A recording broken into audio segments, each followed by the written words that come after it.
মাসের শেষে একটা মোটা অঙ্কের সাম্মানিক ভাতা পেয়েছে, একবার এমপি হয়ে গিয়েছে, পেনশন পেয়েছে, দুবার এমপি হচ্ছে, আবার পেনশন অ্যাড হচ্ছে, তৃতীয়বারের জন্য এমপি হয়েছে, তার আবার পেনশন অ্যাড হয়েছে, চতুর্থবারে সাম্মানিক ভাতা আর সহ এমপি পেনশন অ্যাড করার জন্য উঠে পড়ে লেগেছে।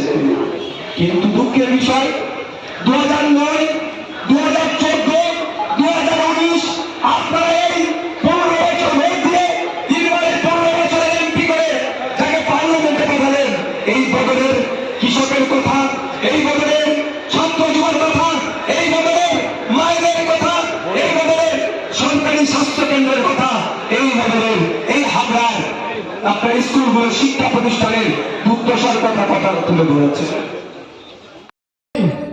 কলমে আপনি পার্লামেন্টে গিয়ে ওই বড় বড় বিজেপিদেরকে, সুকান্ত মজুমদারদের সরকারকে, শুভেন্দু অধিকারীদের সরকারকে, দিলীপ ঘোষদের সরকারকে, বিজেপির সরকারকে এখানকার তৃণমূলের এমপি বকলমে সহযোগিতা করেছেন।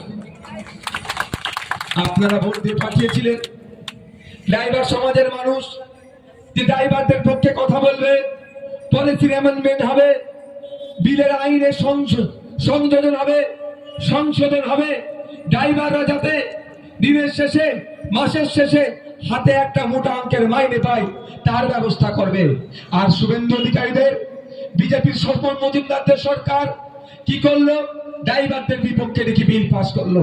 আমরা ভেবেছিলাম যখন ড্রাইভারদের বিপক্ষে বিজেপি সরকার বিল পাস করিয়েছে, কোন ড্রাইভার অ্যাক্সিডেন্ট করে পালালে নাকি তার 10 বছর জেল বা 10 লাখ টাকা ফাইন হবে। কিন্তু বলুন, এখানকার যারা আছেন, যারা গাড়ি ঘোড়া চালান, আপনারা বলুন, আমরা যারা ড্রাইভার আছি, আমরা কোনোদিন একটা পিঁপড়েকে ইচ্ছা করে মারি না। এমনও ঘটনা হয়েছে একটা ছাগল, গরু, কুকুরকে